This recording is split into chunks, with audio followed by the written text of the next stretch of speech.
आता आपण पाहिलं की हे जे 9 चॅप्टर्स आहेत त्याच्यामधले काही प्रश्न आणि त्यांची उत्तरं आपण आदर्श नमुन्यासहित इथे पाहणार आहोत. तर आता वन बाय वन आपण एक एक प्रश्न आणि त्याची उत्तरं याविषयी चर्चा करणार आहोत. पाहूया आपल्या समोर आता पहिला प्रश्न काय आहे. क्वेश्चन 1 आहे आपल्याकडे, चूज द करेक्ट ऑप्शन. म्हणजे आपल्या समोर एक क्वेश्चन दिलाय, x plus 2y whole square is equal to x square plus dash plus 4y square. विद्यार्थी मित्रांनो, आपल्या समोर या प्रश्नासाठी एकूण 4 ऑप्शन दिलेत, y square, 4y, 4xy, 16y square. आपण पाहूया याचे अचूक उत्तर काय आहे.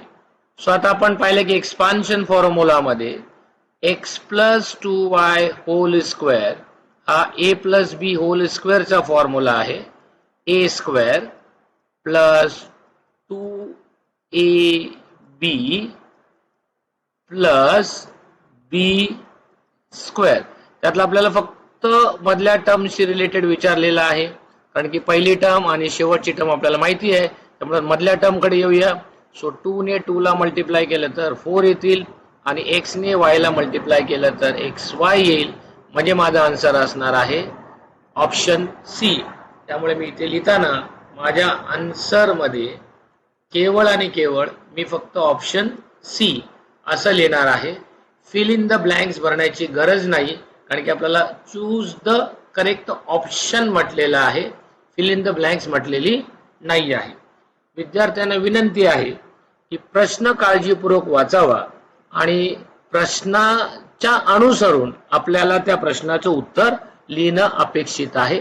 प्रश्नामध्ये दिलेली माहिती आणि आपलं उत्तर याच्यात जर तफावत असेल तर मग परीक्षक आपल्याला गुण देत नाहीत. त्यामुळे सर्वप्रथम विद्यार्थ्यांनी प्रश्न काळजीपूर्वक वाचणं अत्यंत गरजेचं आहे. आता दुसऱ्या प्रश्नाकडे आपण येऊया. Write proper number in the following box. आता यासाठी आपल्याला 3 into 3 आणि पुढे आपल्याला म्हटले की याचा आन्सर काय असेल आणि त्याच्यापुढे एक्सपोनेन्शियल पार्ट दिलेला आहे. सो 3 into 3 म्हणजे 3 raised to 1 इथे दिलेला आहे. काय नाही म्हणजे बाय डिफॉल्ट पॉवर 1 असते. मग आपल्याकडे फॉर्म्युला आहे a raised to m into a raised to n is equal to a raised to m plus n. म्हणजे बेस जर सेम असेल तर या दोन पॉवर आहेत, या दोन पॉवरची या सूत्राप्रमाणे ऍडिशन होते. सो हे 1 plus 1 which is equal to 2. म्हणजे माझा आन्सर होणार आहे 3 स्क्वेअर आणि 3 स्क्वेअर याचा आन्सर किती असणार आहे 9. So my correct option is B आणि म्हणून माझा आन्सर असणार आहे इथे आन्सर इज ऑप्शन बी. आता आपण जाऊया पुढच्या प्रश्नाकडे. पुढचा प्रश्न आपल्याला विचारलेला आहे की 4% of 300 is equal to box मध्ये काय येणार आहे आणि आपल्या समोर 1 2 3 4 ऑप्शन दिलेले आहेत. आता इथे आपल्याला जे कॅल्क्युलेशन करायचे आहे हे रफ वर्क मध्ये करायचे आहे, त्यामुळे इथे मी रफ वर्क करून दाखवतो. 4% याचा अर्थ होतो 4/100. हे जे 4% आहे याचा अर्थ झाला 4/100. ऑफ या शब्दाचा अर्थ होतो मल्टिप्लिकेशन आणि पुढची संख्या आपल्याला दिलेली आहे 300. So 4% of 300 is 4/100 into 300. हे 2 झिरो कट झाले. सो माझ्याकडे आता शिल्लक राहतील 4 into 3 which is equal to काय 12. So my answer is option A. Therefore the answer is what we called as option A आणि आन्सर किती आहे 12. म्हणजे फक्त आणि फक्त मला ए हाच तेवढा ऑप्शन लिहायचा आहे, कारण की प्रश्न विचारलाय आपल्याला choose the correct option. Now move to the next question. आपण आता नेक्स्ट क्वेश्चन कडे जाऊया. पुन्हा एकदा हा प्रश्न आपल्या समोर आहे, choose the correct option. Diagram आपल्याला दिलेली आहे आणि डायग्राम मध्ये इन्फॉर्मेशन दिलेले. In the adjoining figure line M, ही लाईन एम आहे. पॅरलल ह्या चिन्हाला आपण पॅरलल म्हणतोय. पॅरलल टू लाईन एन म्हणजे एम ही एन लाईनला पॅरलल असेल आणि पी याची जर ट्रान्सव्हर्सल असेल तर एक्स ची व्हॅल्यू काय असेल. सो आता आपण या दोन अँगल कडे बघितलं आणि हे दोन अँगल आपल्याला दिलेले आहेत, this is what we call interior angle. हे इंटिरियर अँगल आहेत. मग आपल्याला माहिती आहे की इंटिरियर अँगल हे सप्लिमेंटरी असतात, म्हणजे त्या दोघांची टोटल किती असते 180. Sum of the measure of interior angle is 180. So x plus 3x याची टोटल झाली 4x divided by 180 equal to 180. आता या 180 ला मी काय करणार आहे 4 ने डिवाइड करणार आहे. आता 4 ने जर आपण 180 ला डिवाइड केला तर 4 4 जा 16 आले इथे, रिमाइंडर इज 2 आणि आपण बॉरो केले 0, 4 5 जा आले इथे 20. नाउ माय रिमाइंडर इज 0 आणि कंप्लीट माझा डिव्हिडंड जो आलेला आहे that is what call 45. So माझा ऑप्शन काय आहे option C. So correct answer of this question is option C. आता आपण हे जे प्रश्न पाहिलेले आहेत या प्रश्नात क्लिअर कट आपल्याला विचारलं होतं की चूज द करेक्ट ऑप्शन. प्रत्येक प्रश्नाच्या पुढे आपल्याला 4 पर्याय दिले होते आणि त्यातला फक्त अचूक पर्याय आपल्याला इथे निवडायचा होता.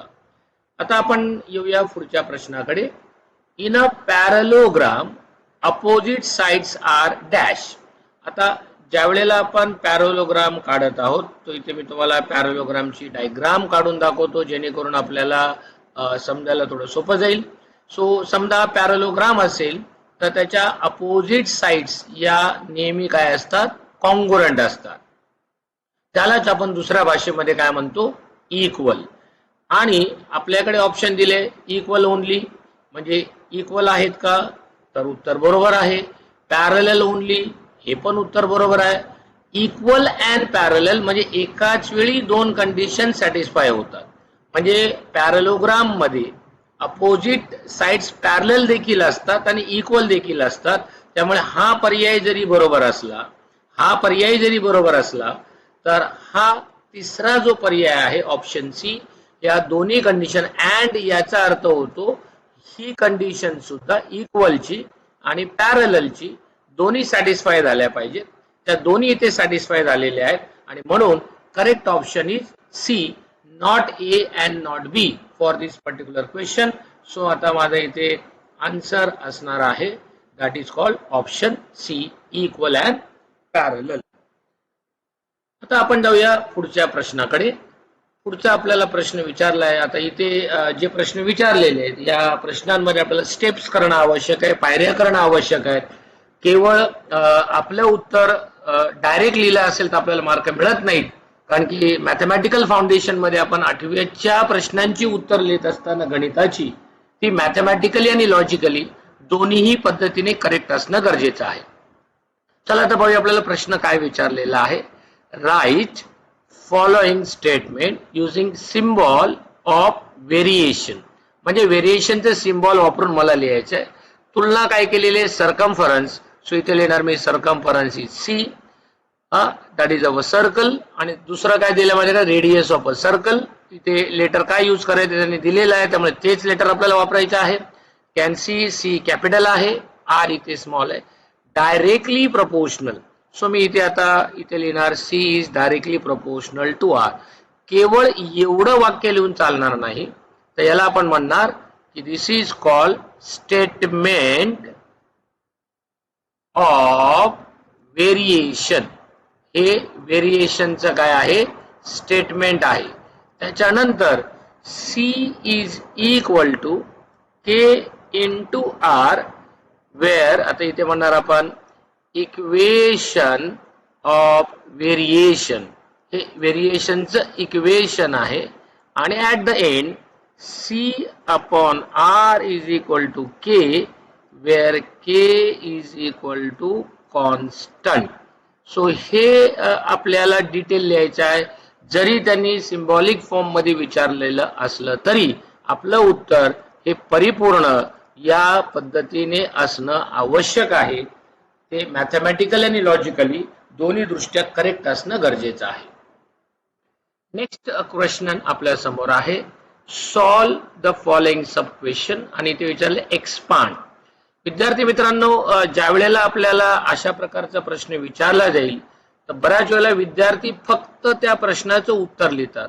आपल्याला कोणता फॉर्म्युला लागणार आहे तो आता याचं मी सोल्युशन लिहितोय बघा, की आता हा प्रश्न मला सोडवायचा आहे. तर माझ्याकडे टेक्स्टबुक मध्ये दिलेला फॉर्म्युला मी लिहिणार आहे.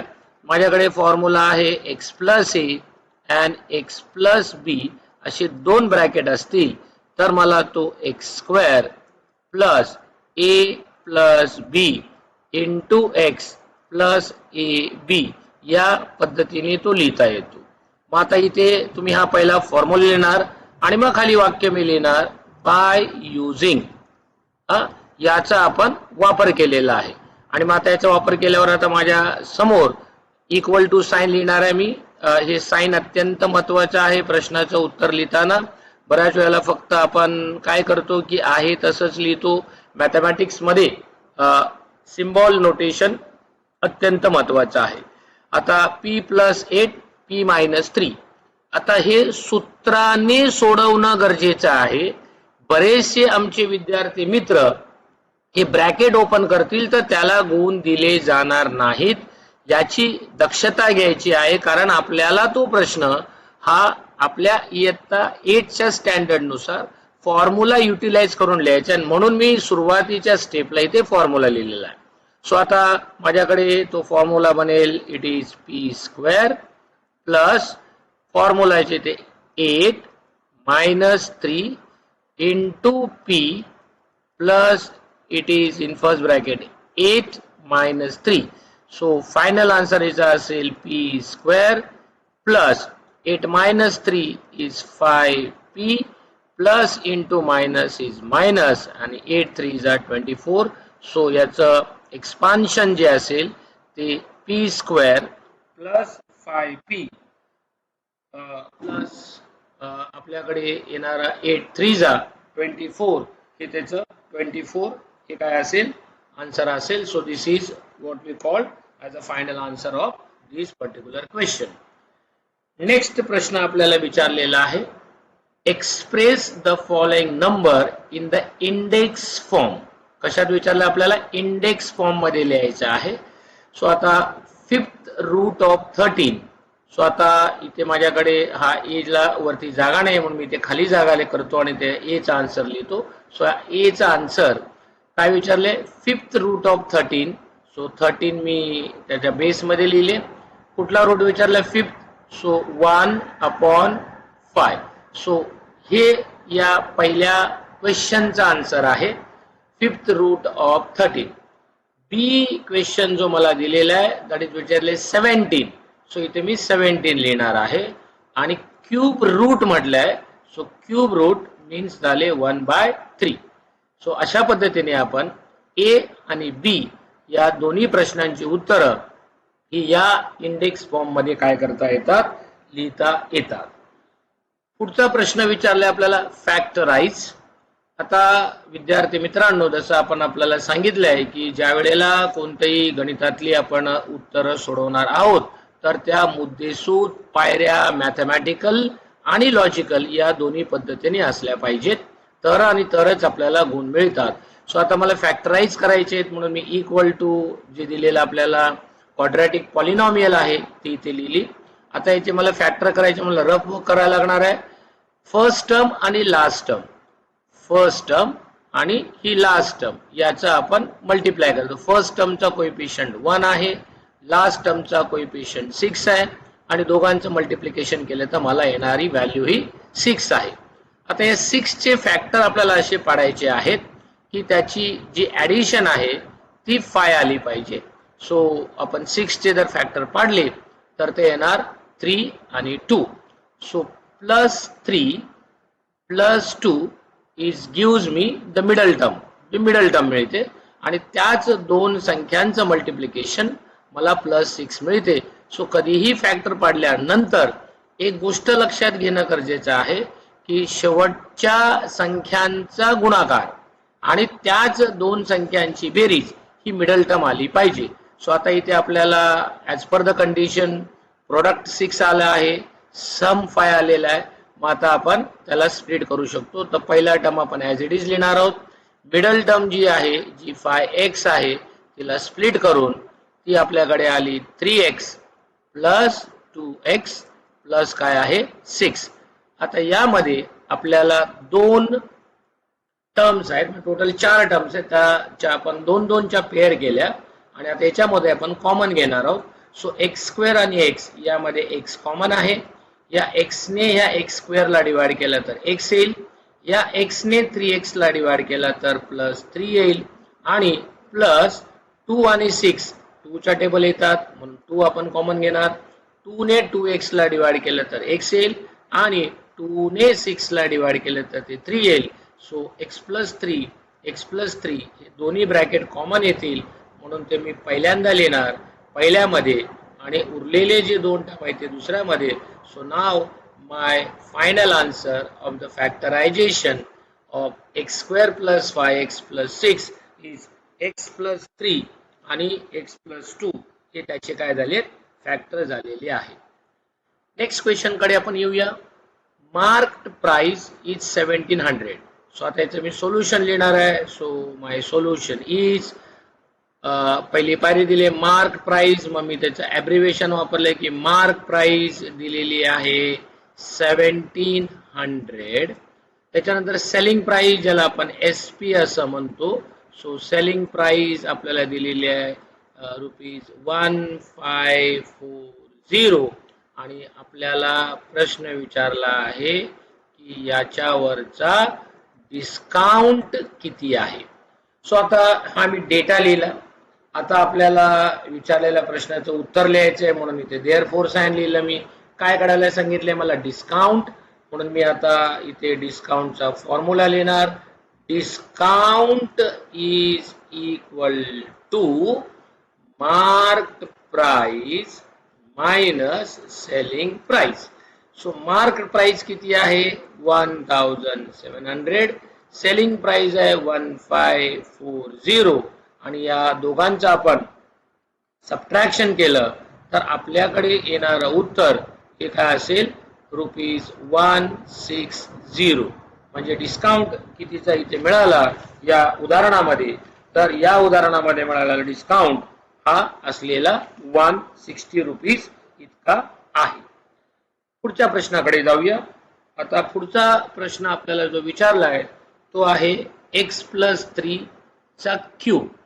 आता पुन्हा इकडे विद्यार्थी मित्रांनो ज्या वेळेला तुम्ही एक्सपान्शन करणार आहात तर त्याचा फॉर्म्युला लिहिणं गरजेचे. हा x प्लस 3 होल क्यूब आहे म्हणजे मी कोणता फॉर्म्युला वापरणार आहे तो पहिला इथे लिहिणार आहे.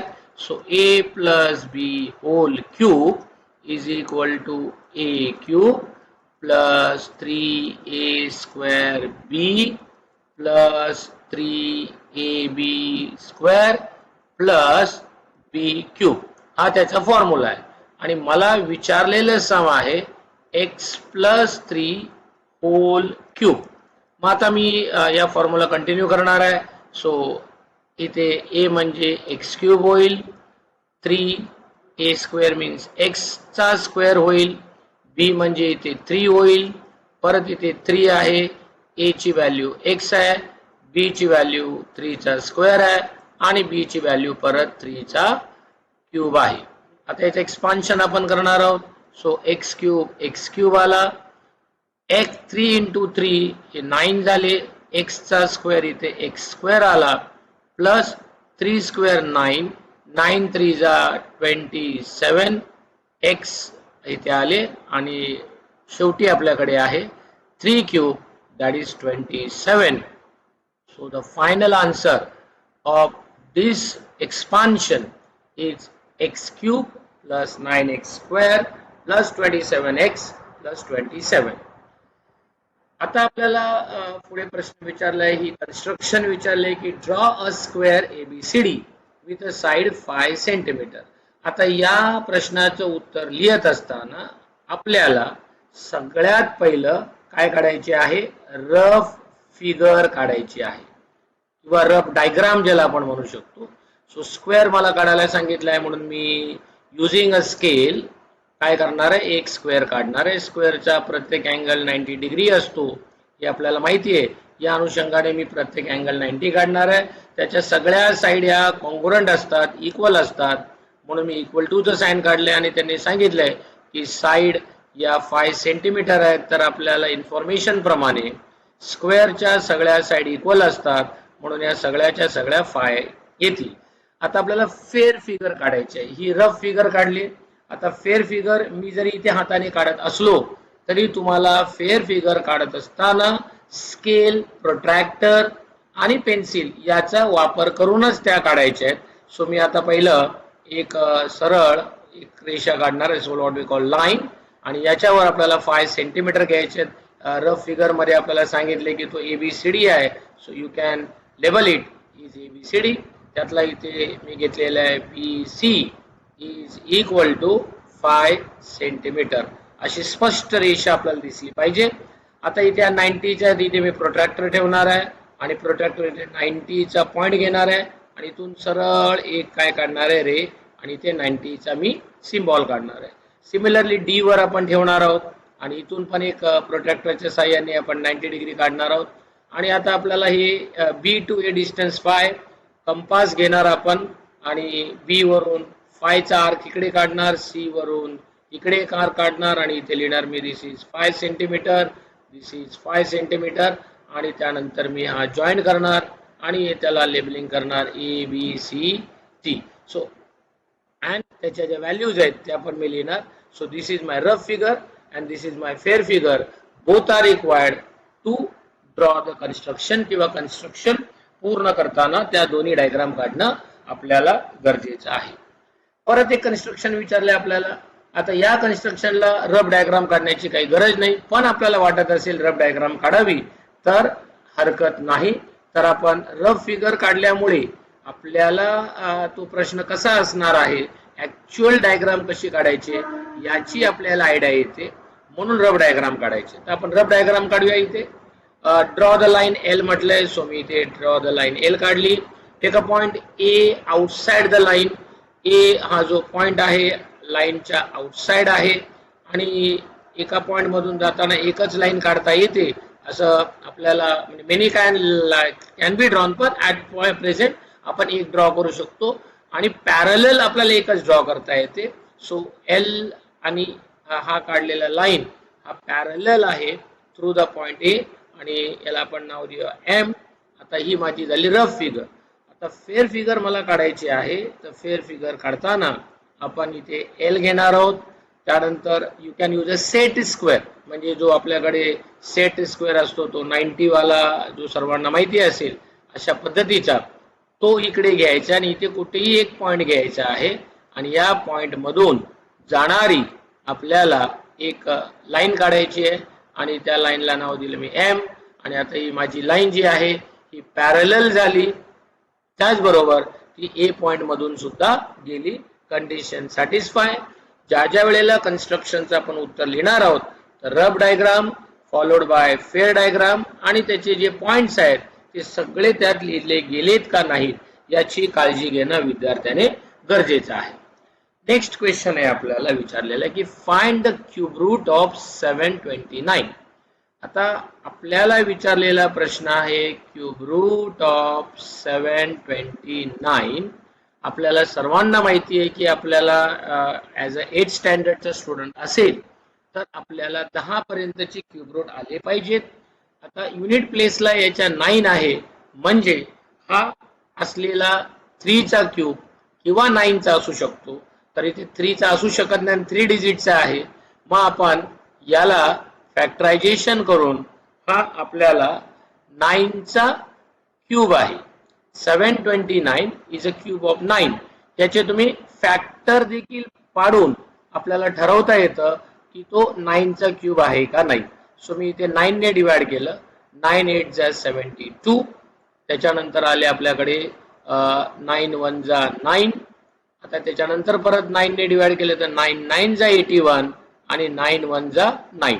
म्हणजे 729 हे 1 2 3 वेळा 9चा क्यूब आहे.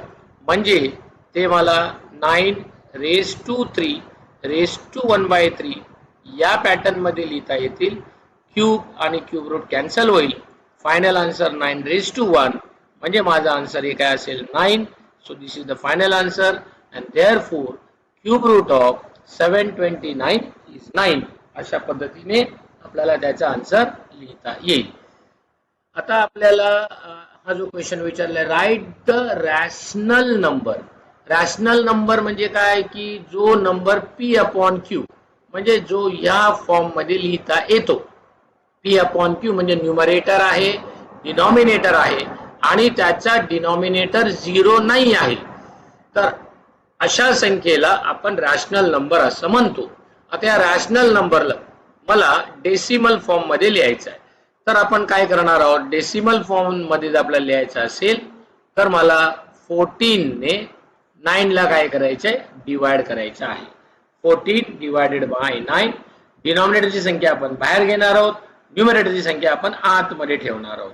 आता 14 च्या टेबल मध्ये 9 येत नाही, it is smaller than that, म्हणजे आपल्याला 0चं डिव्हिजन द्यायला लागणार आहे. सो मी आता 0चं डिव्हिजन दिलं. सो 9 मायनस 0 हे आपल्याकडे आले आता 9 आणि आता इथे डेसिमल देऊन आपल्याला इथे काय करता येईल, 0 घेता येईल. आता इथे आपण 14चा टेबल जर घेतला तर आपल्याला 14च्या टेबल मध्ये 14 6 जा इथे आले आपल्याकडे 84. 84 90 मधून 84 गेले तर आपल्याकडे 6 इज द रिमाइंडर राहील. 6 इज द रिमाइंडर राहिला तर आपण इथे अगेन एक 0 बॉरो करू शकतो आणि 0 बॉरो केला तर 14च्या टेबल मध्ये 14 4 जा इथे आले किती 56. Again you have a remainder is 4. आता रिमाइंडर इथे 4 आला तर which is less than that, again we can put it one more 0. आपण त्याला आणखीन एक 0 घेऊ शकतो आणि आपल्याला या ठिकाणी 14 2 जा किती घेता येईल 28 असं घेता येईल. 10 minus 8 is 2. 1 carry forward, the 12 is the remainder. आता इथे आपण पुढे डिवाइड जरी करत गेलो तरी आपल्याला डेसिमल इथे पुढे कंटिन्युएशन करता येईल.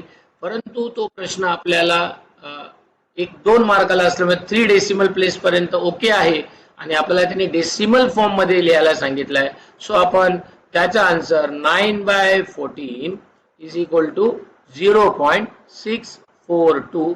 तुम्हाला वाटलं की आणखीन पुढे कंटिन्युएशन करायचं आहे, तुम्ही कंटिन्युएशन करू शकता, पण तुर्तास 3 डेसिमल प्लेस पर्यंत जरी लिहिला, आता पुढेला डिव्हिजन जात नाही, टर्मिनेट करता येत नाही, म्हणजे डिव्हिजन सातत्याने राहील. वेळेची मर्यादा आणि मार्कांचे अंदाज घेता ही 3 डेसिमल प्लेसेस आपल्याला इथपर्यंत ओके आहे. नेक्स्ट क्वेश्चन आपल्या समोर जो आहे तो आहे, आपल्याला एक फिगर दिलेला आहे, डायग्राम दिलेला आहे आणि adjoining figure each angle shows by the letter. प्रत्येक ठिकाणी लेटर्स दिलेत आणि विचारलंय करस्पॉन्डिंग अँगल.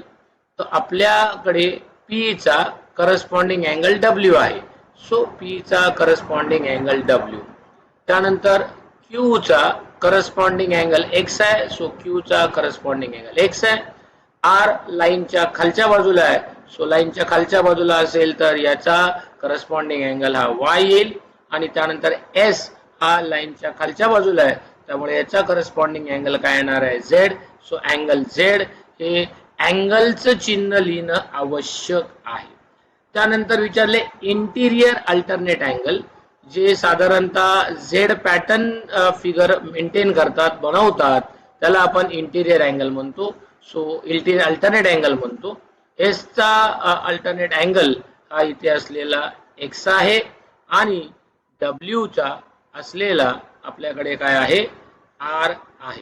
सो अशा पद्धतीने आपण याचे 4 पेअर्स ऑफ करस्पॉन्डिंग अँगल लिहिले आणि 2 pairs of alternate interior angles लिहिलेले आहे.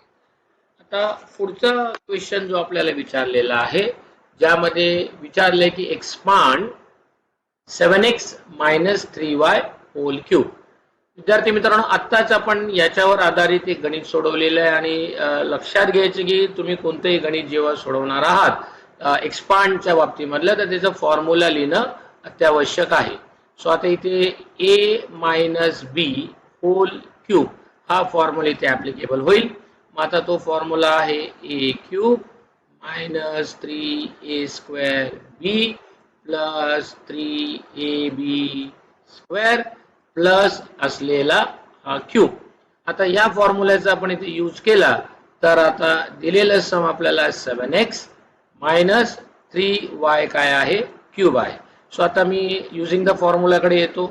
सो हा 7x चा क्यूब होईल मायनस 3 इंटू 7x चा ब्रॅकेटचा स्क्वेअर होईल. त्यानंतर इथे येईल 3y plus 3 into 7x into next bracket मध्ये 3y चा स्क्वेअर होईल आणि लास्ट टर्म मध्ये आपल्याला तो इथे मायनस मध्ये आन्सर येईल. इथे मायनस बी यामध्ये पण तुम्ही दुरुस्त करायचे, इथे सुद्धा तो मायनस येईल and that is what 3y cube. आता याचं आपण एक्सपान्शन करणार आहोत. 3 चा 7 चा क्यूब केला तर तो 343 आहे. x चा क्यूब केला तर तो x क्यूब आहे. आता या ठिकाणी मी डायरेक्ट स्टेप लिहिणार आहे. 7 स्क्वेअर 49, 49 इंटू 3 3 जा 9, 49 इंटू 9 केले तर आपल्याला मिळणारा आन्सर आहे 441 that is x square y. पुढे प्लस चिन्ह आहे 3 स्क्वेअर 9 आणि हे 21. सो 7 इंटू 3 21 आणि मल्टिप्लाय बाय 9 जर केले तर ते आपल्याला आन्सर मिळणार आहे 189 xy स्क्वेअर आणि मायनस इथे 3y क्यूब आहे तो 3 चा cube 27 y cube. So this is the final answer for the given expansion ज्या फॉर्म्युला आणि आपण एक्सपान्शन केलेलं आहे.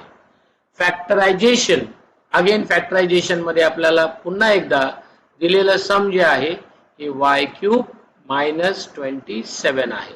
सो इथं मला फॅक्टर करायचं तर मला ही संख्या अशी लिहिता येईल y क्यूब मायनस 3 क्यूब. आता इथे तुम्ही फॉर्म्युला लिहिणं अपेक्षित आहे. So using a cube minus b cube, first bracket a minus b, second bracket a square plus ab plus b square. So which is equal to, आता याचं expansion करणार आहे बाय द फॉर्म्युला. पहिल्या bracket मध्ये y minus 3 येईल, second bracket मध्ये आता तो a चा स्क्वेअर आहे म्हणजे y स्क्वेअर होईल प्लस 3y प्लस 3 चा स्क्वेअर 9. सो हे त्याचं फायनल फॅक्टरायझेशन असेल आणि असे मला त्याचे 2 फॅक्टर या ठिकाणी मिळतील. पुढचा प्रश्न आपल्या समोर आहे. Draw a rectangle ABCD such that length AB equal to 6 and length BC equal to 4.5. आतापर्यंत आपण ज्या ज्या काही कन्स्ट्रक्शन केल्या होत्या त्याच्यामध्ये पहिले रफ डायग्राम काढलं होतं किंवा रफ फिगर काढलं होतं. तर याच्यामध्ये सुद्धा तुम्हाला पहिलं काय काढायचं, रफ फिगर काढायचंय. सो आता रेक्टँगल दिलाय म्हणून मी इथे रेक्टँगल काढतोय. रफ फिगर काढताना माप लिहिली पाहिजे पण ती अंदाजे असली तरी चालू शकतात, म्हणजे आकृती ही अंदाजे आपल्याला काढता येते आणि रफ फिगरचा मूळ उद्देश हा आपल्याला ती आकृती कशी असेल हे समजून घेण्यासाठीचा आहे. सो मी आता लेटरिंग इथे करतोय. दिलेला ABCD रेक्टँगल आहे. AB इक्वल टू 6 सेंटीमीटर आहे, BC इक्वल टू 4.5 सेंटीमीटर आहे. सो आता वी नो दॅट रेक्टँगल मध्ये अपोजिट साइड्स कॉन्ग्रुएंट असतात, म्हणजे हा पण 6 असला पाहिजे आणि हा पण 4.5 असला पाहिजे. आता माझ्या डायग्राम मध्ये तुम्ही जर बघाल तर 6 इथे जो मी लिहिलाय तो छोटा काढलाय आणि 4.5 मोठा काढलाय. तुम्ही तो दुरुस्त करायचा आहे की 6 जरा तो मोठा आहे त्याची व्हॅल्यू तर तो मोठा दिसला पाहिजे. मग आता मी फेअर फिगर काढणार आहे. तर फेअर फिगर काढताना सगळ्यात पहिलं मी त्याचा जो BC आहे तो सेगमेंट काढणार आहे and this is what BC. जो काय आला असेल तो आपला आहे 4.5 सेंटीमीटर. मग आता इथे मी प्रोट्रॅक्टर ठेवून इथून 90 चा अँगल काढणार आहे, इथून प्रोट्रॅक्टर ठेवून या ठिकाणी 90 चा अँगल काढणार आहे आणि A हा B पासून 6 वर आहे तर इथून 6 चा एक आर्क आणि C वरून 6 चा आर्क. सो इथे मी 6 सेंटीमीटर आणि इथे मी 6 सेंटीमीटर लिहिणार आहे आणि बाय युजिंग स्क्वेअर हे मी जॉईन करणार आहे आणि या ठिकाणी A आणि या ठिकाणी D नाव लिहून this is 4.5 centimetre in a rectangle. each angle is a right angle. तर हे राईट अँगल मला त्या डायग्राम मध्ये दाखवायचं आहे तरच आपल्याला त्याचे मार्क्स मिळतील. प्रश्न नेहमी काळजीपूर्वक वाचावा आणि त्या अनुषंगाने त्या प्रश्नांची उत्तरे लिहावी. आता या क्वेश्चन मध्ये आपल्याला m इंटू n असा न देता तो m is directly proportional to n असं ते दिलेलं आहे.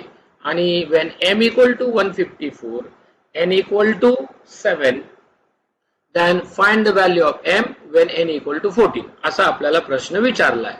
तर आपण याच्या सोल्युशन कडे येऊया. तर आता जसं आपण दिलेलं कंडिशन आहे m directly proportional to n, याला आपण म्हणणार स्टेटमेंट. हे वाक्य लिहिणं आवश्यक आहे.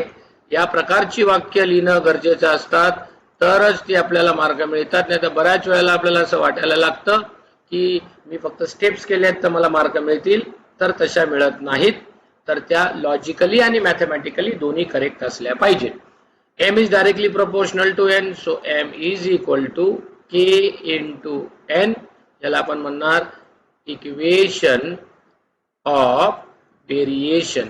मी इथे काही ॲब्रिव्हिएशन वापरलेत. हे ॲब्रिव्हिएशन जे आहेत तुम्ही एक्झामला वापरू शकता.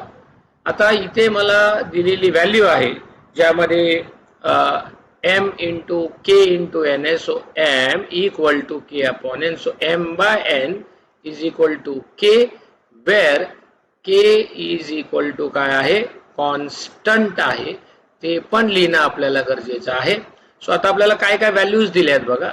m ची व्हॅल्यू दिली आपल्याला 154 divided by 7 is equal to k. आता याला 7 ने डिवाइड केला तर मला मिळणार 7 2 जा 14, 7 2 जा 14. सो k ची व्हॅल्यू आपल्याकडे आलेली इथे 22. पण आपल्याला k ची व्हॅल्यू न विचारता m ची व्हॅल्यू विचारली आहे. मग याला आपण आता पुढे कंटिन्यू करणार आहोत. आता माझ्याकडे असलेलं इक्वेशन आहे m is equal to k into n. आता इथे पुन्हा इक्वेशन ऑफ व्हेरिएशन लिहिण्याची गरज नाही, लिहिलं तरी चालू शकेल. सो आता मला m ची व्हॅल्यू काढायची आहे. So m me as it is लिहिणार आहे. k ची जस्ट व्हॅल्यू आपण काढलेली आहे 22 आणि n ची व्हॅल्यू आपल्याकडे आलेली आहे 14. आता जर 22 इंटू 14 जर आपण केले तर आपल्याला मिळणारा आन्सर आहे 308. अशा पद्धतीने आपण या प्रश्नाकडे find the value of m विचारली होती, ती इथे आपण m ची व्हॅल्यू काढलेली आहे. नेक्स्ट क्वेश्चन कडे आपण येऊया. क्वेश्चन आपल्याकडे दिलेला आहे. Shripati sold a land of ₹2,50,000 to mister Sadashiv through a broker. म्हणजे एका ब्रोकरच्या थ्रू श्रीपती यांनी आपली जागा सदाशिव ब्रोकर यांना विकलेली आहे आणि यांना 2% ब्रोकरेज दोघांना द्यावा लागला. म्हणजे एजंटला श्रीपती आणि सदाशिव या दोघांनी ब्रोकरेज द्यायचं आहे. तर त्या ब्रोकरेजला किती ब्रोकर मिळाली हे आपल्याला फाइंड आउट करायचं आहे. सो ब्रोकरेज ही नेहमी सेलिंग प्राइस वर असते. मग आता आपण ब्रोकरेज काढणार आहोत. तर पहिले मी डेटा लिहिणार आहे की selling price is equal to, आपल्याला इथे रुपीचे सिम्बॉल आपण काढू शकतो, 2,50,000 ही एवढी असलेली लँडची किंमत आहे. त्याच्यानंतर ब्रोकरेज आपल्याला दिले. सो आपण रेट ऑफ ब्रोकरेज लिहू शकतो किंवा ब्रोकरेज असा हा शब्द लिहू शकतो. So brokerage is equal to किती आहे, 2%. आता दोघांना ब्रोकरेज द्यायला लागणार, मग आपण 2 कॉलम इकडे बनवू शकतो. तर पहिल्यात की श्रीपती यांना द्यायला लागणारा ब्रोकरेज. सो श्रीपतीचा ब्रोकरेज जो आहे ॲट द रेट किती आहे, 2%. So 2 divided by 100 into 2,50,000. तर यातले हे 2 झिरो, हे 2 झिरो गेले. म्हणजे आता माझ्याकडे 2 मल्टिप्लाय बाय 2,500 म्हणजे 2,500 गुणिले 2. मग आता 2,500 ला आपण 2 ने गुणलं तर याचा आन्सर येणार आहे 5,000. म्हणजे श्रीपती यांनी 5,000 रुपये कुणाला द्यायचे आहेत, ब्रोकरला. पण दुसरं जे ट्रान्झॅक्शन झाले ते मिस्टर सदाशिव यांच्याकडे झाले. मग आता पुन्हा सदाशिव यांना द्यायला लागणारा ब्रोकरेज आपल्याला काढायचा आहे. सर तो आपण डायरेक्ट लिहू शकतो किंवा कॅल्क्युलेशन पुन्हा करून दाखवू शकतो की यांना सुद्धा 2% द्यावा लागलेला आहे.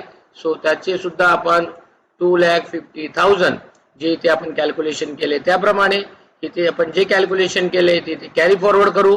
सो हे टोटल अमाऊंट आली किती, म्हणजे सदाशिव यांच्याकडनं 5,000 रुपये आहेत, श्रीपती यांच्याकडनं 5,000 रुपये आहेत. सो देअरफोर काय म्हणणार आपण, टोटल ब्रोकरेज. सो आता इथे मी ॲब्रिव्हिएशन मध्ये लिहितो, टोटल ब्रोकरेज किती असणार आहे, कुणाला मिळणार आहे, ब्रोकरला. That is 5,000 plus 5,000 is equal to 10,000 rupees.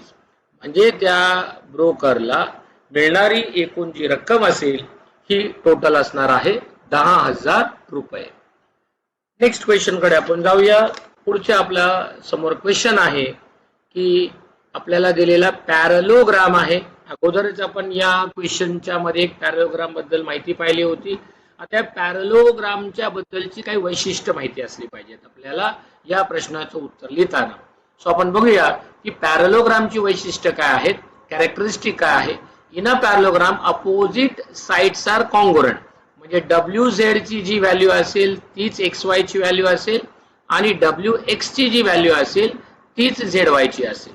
तर आता या ठिकाणी WZ आपल्याला दिले 4.5 centimetre. In a parallelogram opposite sides are parallel म्हणजे XY ची व्हॅल्यू सुद्धा 4.5 असेल. इथे केवळ फक्त प्रश्नाचं उत्तर लिहिणं अपेक्षित नाहीये, तर रिझन पण लिहिणं गरजेचं आहे. Since in a parallelogram opposite sides are congruent, हे वाक्य तिथे अपेक्षित आहे. त्याच्यानंतर आपल्याला दिलाय YZ जो 8.2 आहे, तर XW हा सुद्धा किती असला पाहिजे, 8.2 सेंटीमीटर असला पाहिजे. आणि मग पुन्हा याचं पण रिझन आपण सेमच लिहिणार आहोत. आता त्यानंतर आपल्याला डायगोनलच्या बाबतीमध्ये प्रश्न विचारलाय की WO हा 3.3 असेल तर WY किती असेल. तर आपल्याला माहिती आहे की in a parallelogram diagonal are perpendicular bisector, म्हणजे 3.3 असेल तर हा सुद्धा 3.3 असला पाहिजे. म्हणजे 3.3 प्लस 3.3 हे दोन जर आपण जोडले तर आपल्याला WY मिळणार आहे. And that is what 6.6 centimetre. आणि मग इथे आपल्याला वाक्य लिहायचं आहे, diagonals of a parallelogram are bisector. Statement लिहिणं गरजेचं आहे. Diagonals of a parallelogram are bisector. पुढच्या आपल्या कन्स्ट्रक्शन कडे आपण येऊया. पुढे आपल्याला पुन्हा कन्स्ट्रक्शन करायची आहे. आता सांगितल्याप्रमाणे ज्या वेळेला तुम्ही कन्स्ट्रक्शन करणार आहात त्यावेळेला आपल्याला रफ फिगर काढणं इसेन्शियल आहे, आवश्यक आहे. आता आपण रफ फिगर काढूया. कन्स्ट्रक्ट अ फॉलोइंग क्वाड्रिलॅटरल गिवन मेजर्स. तर मी आता इथे क्वाड्रिलॅटरल काढतोय. आता इथे क्वाड्रिलॅटरल म्हटले त्यामुळे कुठल्याही पर्टिक्युलर शेप न घेता आपण तो रफ मध्ये काढणार आहे. क्वाड्रिलॅटरलचं नाव आहे MORE. या MORE मध्ये MO दिलाय आपल्याला 5.8 सेंटीमीटर, OR दिलाय आपल्याला 4.4 सेंटीमीटर, अँगल M दिलेला आहे 58 डिग्री, अँगल O दिलेला आहे 105 डिग्री आणि अँगल R आपल्याला दिलेला आहे 90 degree. So this is my rough figure. आता आपल्याला ऍक्च्युअल डायग्राम काढायचे ज्यामध्ये आपण स्केल, प्रोट्रॅक्टर, कंपास या वेगवेगळ्या साहित्याचा वापर करणार आहोत. आता मी तो डेमो स्वरूपात दाखवतो. तुम्ही प्रत्यक्ष जेव्हा काढणार आहात तेव्हा त्याला या मापाने काढायचा आहे. सो आता मी पहिली लाईन काढणार आहे. त्याच्यावर using a scale MO is equal to 5.8 centimetre हे 2 पॉइंट फिक्स करणार आहे. आता हा अँगल दिलाय माझ्याकडे 105. इथे मी प्रोट्रॅक्टर ठेवणार आहे. 105 चा अँगल काढणार आहे आणि या ठिकाणी लिहिणार आहे me this is 105.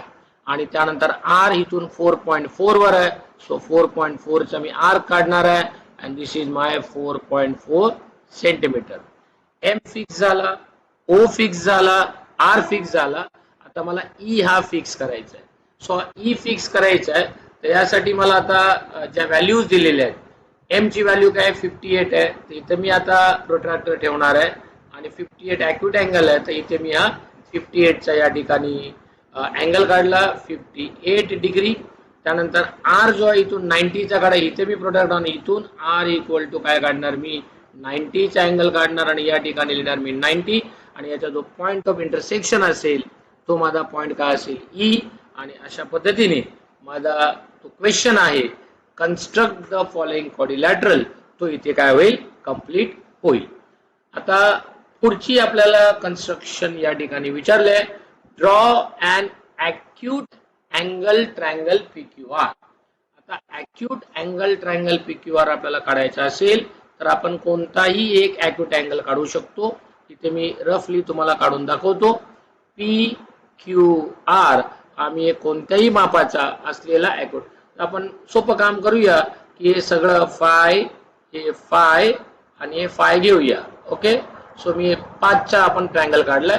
Draw it's altitude, या सगळ्यांचे अल्टिट्यूड काढायचे आहेत. तर याचे तुम्हाला परपेंडिक्युलर बायसेक्टर काढायचे आहे आणि इथून जाणारा एक अल्टिट्यूड काढायचा आहे, याला नाव द्यायचं एम. सिमिलरली या ठिकाणी तुम्हाला काढायचा आहे दुसरा अल्टिट्यूड आणि सिमिलरली या ठिकाणी हा तिसरा अल्टिट्यूड काढायचा आहे. 3 अल्टिट्यूड काढल्यावर या सेंटरला नाव तुम्हाला ओ द्यायचा आहे because which is we called an orthocentre. हा, त्याचा तो ऑर्थो सेंटर असतो. अशा पद्धतीने आपण ही डायग्राम या ठिकाणी कंप्लीट करू शकतो. आता पुढचा आपल्या समोर प्रश्न आहे. डायग्राम दिले आपल्याला स्क्वेअरचं, त्याच्या साइड इथे बघा दिले 8 सेंटीमीटर 8 सेंटीमीटर आणि ही सुद्धा 8 असणार आहे आणि ही सुद्धा काय असणार आहे 8 असणार आहे. तर विचारले find the length of the diagonal. आता मला लेंथ ऑफ द डायगोनल काढायचं, मी 2 पद्धतीने काढू शकतो युजिंग पायथागोरस. तो म्हणणार की क्वाड्रिलॅटरल, जो आपल्याला क्वाड्रिलॅटरलचं नाव दिले इकडे बघा DROW इज अ स्क्वेअर. हा स्क्वेअर आहे. सो हे मला दिलंय म्हणून मी लिहिणार इट इज गिवन. आता स्क्वेअरचा ईच अँगल 90 डिग्री असतो. मग आता मला पायथागोरस वापरायचा आहे म्हणून मी आता इन ट्रायंगल, आता हा इकडचा पहिला ट्रायंगल घेणार आहे ट्रायंगल WDR. ट्रायंगल WDR मध्ये angle D is equal to 90. हे पण आपल्याला काय केलंय दिलेलं आहे कारण की स्क्वेअर मध्ये सांगितलंय तो स्क्वेअर आहे त्यामुळे स्क्वेअरचा प्रत्येक अँगल हा 90 डिग्रीचा असतो. सो आता using Pythagoras WR square is equal to WD square plus DR square, याला म्हणणार आपण बाय पायथागोरस थिअरम. आता WR ची व्हॅल्यू आपल्याला काढायची आहे because it is a diagonal, कारण की WR हा आपला असलेला डायगोनल आहे. सो आता ही व्हॅल्यू काय दिली आपल्याला 8 चा स्क्वेअर, ही व्हॅल्यू दिली 8 चा स्क्वेअर. दोघांची जर आपण टोटल केली 8 चा स्क्वेअर 64 प्लस 8 चा स्क्वेअर 64 इज इक्वल टू किती आले 128. So WR square is equal to 128. मग आता या ठिकाणी it is not a perfect square, तर हा काय आहे 64 इंटू 2. याचा आता आपण taking square root on both side घेणार आहोत. सो स्क्वेअर स्क्वेअर रूट इथे कॅन्सल होईल आणि WR इज इक्वल टू 64 चा स्क्वेअर रूट 8 येईल, 2 चा येणार नाही. सो 8 रूट 2 सेंटीमीटर म्हणजे जो WR आहे तोच आपला काय आहे डायगोनल आहे. त्यामुळे डायगोनलचा आन्सर हे 8 रूट 2 काय असणार आहे सेंटीमीटर इतकं असणार आहे. Coming to the next question, ज्यामध्ये आपल्याला विचारलंय की 3/2 5/2 -3/2 हे आपल्याला नंबर लाईन वर दाखवायचे. विद्यार्थी मित्रांनो, आपल्याला नंबर लाईन वर एखाद्या प्रश्नाचं उत्तर दाखवायचं असेल तर आपण प्रथम ही नंबर लाईन काढणं गरजेचं आहे. नंबर लाईनच्या ओरिजिन मध्ये 0 असतो, राईटला सगळे पॉझिटिव्ह नंबर आहेत त्यामुळे मी सगळे पॉझिटिव्ह लिहितो आणि राईटला मी सगळे निगेटिव्ह नंबर लिहिणार आहे. आता यातला मला आवश्यक जेवढे आहेत तेवढेच इथे मी लिहिलेत. आता इथे बाय 2 आहे म्हणजे मला याचा अर्थ त्याचे 2 पार्ट करायचे. सो आता 0 आणि 1 मध्ये दिस इज 1 2 1 2 1 2 असे सगळ्यांचे मी काय केलेत 1 2 1 2 पार्ट केले. आता त्यातला मला 3/2 आहे, सो मी 0 पासून काउंट करणार. First place, second place, third place. So हा माझा झाला 3/2. त्याच्या पुढे 5/2 प्लस आहे म्हणजे आता इथून 0 पासून मोजणार 1, 2, 3, 4, 5. सो दिस इज माय 5/2. हे दोन्ही राईटला झाले, हा आपल्या लेफ्टला आहे. सो -3/2 म्हणजे 0च्या 1, 2, 3 म्हणजे हा इथे आला माझा 3/2. अशा पद्धतीने आपण 3/2, 5/2 आणि -3/2 हे आपण नंबर लाईनवर दाखवू शकतो. आता आपण पुढच्या प्रश्नाकडे येऊया. हा प्रश्न आहे 52 चा क्यूब. आता ज्या वेळेला एखादी संख्या खूप मोठी येते त्या 52 चा आपल्याला क्यूब काढायचा आहे, तर याला मी येऊ शकतो 50 प्लस 2 चा क्यूब. आणि मग आपण या ठिकाणी हा a प्लस बी क्यूबचा फॉर्म्युला वापरायचा आहे. So that is what a cube plus 3a square b plus 3a b चा स्क्वेअर प्लस b क्यूब. तुम्ही इथे लिहू शकता बाय युजिंग द फॉर्म्युला. आता याचं एक्सपान्शन करणार आहे आपण. 5 चा क्यूब आला 125 आणि 10 चा क्यूब 1, 2, 3 म्हणजे येणार 1,25,000 प्लस आता पुढचा आहे 3 2 जा 6 आले 6 मल्टिप्लाय बाय 5 चा स्क्वेअर 25 आणि 1 स्क्वेअर चा 0 2 स्क्वेअर प्लस 3 इंटू 50 आहे 150 आहे इंटू 4 झाले आणि 2 चा क्यूब काय आला 8. सो विच इज 1,25,000 आणि 25 ला आपण 6 ने मल्टिप्लाय केलं तर आपल्याला आन्सर येणार आहे 15,000 प्लस 150 इंटू 4 इज 600 आणि हे प्लस 8. या सगळ्यांची आपण टोटल केली तर आपल्याला मिळणारी टोटल आहे 1,40,608 is the final answer of the given question. आता आपण जाऊया नेक्स्ट क्वेश्चन कडे, जिथे आपल्याला डायग्राम दिलेले आणि या डायग्रामवर आधारित आपल्याला प्रश्नांची उत्तरे लिहायची आहेत. एक गोष्ट लक्षात घ्यायची की सेंट्रॉइड जेव्हा आपण काढतो तर median of the triangle divide in the ratio 2:1 म्हणजे वरचा भाग हा दुप्पट असतो, खालचा भाग काय असतो निमपट असतो. तर आता आपण ए च्या कॅल्क्युलेशन कडे येऊया. आर जी, आता इकडे जर तुम्ही बघितलं तर आपल्याला हा जो आर जी आहे हा आपल्याला दिलेला आहे 2.5. तर विचारलंय जी सी आपल्याकडे किती असेल.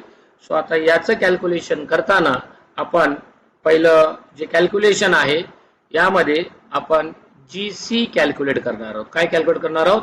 जी सी. सो आता मला जी सी काढायचे, हा पार्ट मोठा आहे. सो 2, सो हा 2 अपॉन 2:1 डिवाइड करतो म्हणजे 2/3 कुणाच्या सी आर च्या. So G C is equal to 2/3 of काय आहे सी आर आहे. आता इथे आपल्याला आर जी इक्वल टू 2.5 दिलाय. इथे आणखीन एक आपण कॅल्क्युलेशन करू शकतो. जसे इथे मी 2 घेतलाय इथे आपल्याकडे आर जी किंवा जी आर इज इक्वल टू हा आपल्याकडे असलेला 1/3 ऑफ सी आर असा असणार आहे. आता इथे सी आर ची व्हॅल्यू आपल्याला इथे ज्या व्हॅल्यू दिल्या आहेत तर जी आर ची व्हॅल्यू काय दिली आपल्या इकडे बघा 2.5 इंटू 1/3 इंटू काय झाला सी आर हा 3 इकडे झाला. So 2.5 into 3 is equal to काय आला सी आर. आता आपण याला मल्टिप्लाय करणार आहोत. 5 3 जा 15 1 कॅरी फॉरवर्ड. सो माझ्याकडे सी आर ची व्हॅल्यू आली 7.5. पण मला जी सी ची व्हॅल्यू काढायला सांगितले. मग आता हे सूत्र वापरणार मी. G C equal to 2/3 of C R. C R किती आला 7.5 आणि आता मी याला 3 ने डिवाइड केला तर 2 इंटू 3 2 जा 6 आणि 3 5 जा 15. सो माझ्याकडे आता जी सी ची व्हॅल्यू येणार आहे 2.5 मल्टिप्लाय बाय 2 किती आली 5. सो जी सी ची व्हॅल्यू या ठिकाणी किती आली आहे आता 5 आलेली आहे. आता जशी मी जी सी ची व्हॅल्यू 5 काढली आहे तशी आपल्याला पुढे आता बीजी ची काढायची आहे. तर ती बीजी ची आपण कशी व्हॅल्यू काढणार आहोत. तर आता आपण बीजी च्या व्हॅल्यू कडे येऊया. पुन्हा आता बीजी कडे जर आपण आलो तर हा बीजी 2:1 मध्ये काय करतो डिवाइड करतो. Therefore BG is equal to, आता मी बी चा आन्सर काढतोय, BG equal to 2/3 of B Q आहे. सो बीजी ची व्हॅल्यू आपल्याला दिली आहे 6, that is 2/3 of B Q, म्हणजे इथे होणार तो 6 रेसिप्रोकेट 3 न्यूमरेटरला, 2 डिनॉमिनेटरला बी क्यू च्या, 2 1 जा 2, 2 3 जा 6 and therefore BQ is equal to 9 units. आता तिथे सेंटीमीटर दिलं नाहीये म्हणून आपण BQ ची व्हॅल्यू किती काढली, 9 युनिट्स. सो आता GC ची व्हॅल्यू झाली, BQ ची झाली. आता आपल्याला त्यांनी म्हटले GP ची व्हॅल्यू किती आहे. तर चला आपण आता GP ची व्हॅल्यू काढूया. आता GP ची व्हॅल्यू आपल्याला काढायची असेल तर पुन्हा हा GP आपण जर बघितला तर हा सुद्धा 2:1 या डिवाइड रेशो मध्ये करतो. तो सी चा आन्सर माझ्याकडे असेल, GP is equal to 1/3 of AP. So which is equal to 1/3 of AP 6 आहे. So 6/3, therefore GP is equal to 2 units. तर अशा पद्धतीने विद्यार्थी मित्रांनो आपण या तिन्ही व्हॅल्यू या ठिकाणी काढल्या. GC ची व्हॅल्यू आपल्याकडे 5 आली, BQ ची आपल्याकडे आलेली व्हॅल्यू 9 आहे आणि GP ची व्हॅल्यू आपण आता जस्ट काढली ती किती आहे, 2 युनिट्स. त्याच्या पुढे युनिट्स लिहिणं गरजेचं आहे. विद्यार्थी मित्रांनो, हे आपण मॉडेल आन्सर इथे दाखवलं. अशाच पद्धतीने आपण गणिताचा सराव करून बाकीच्या प्रश्नांचा सराव करू शकतो. आपला व्हिडिओ पहा, सबस्क्राईब करा चॅनलला आणि आपणही पहा आणि इतरांनाही पाठवा. अशा पद्धतीने सर्वांना पुन्हा याची रिव्हिजन करा, व्यवस्थित त्याची प्रॅक्टिस करा. Thank you very much. या पद्धतीने आपण अभ्यास केला तर नक्कीच आपल्याला चांगल्या प्रकारचे गुण मिळण्यास मदत होईल.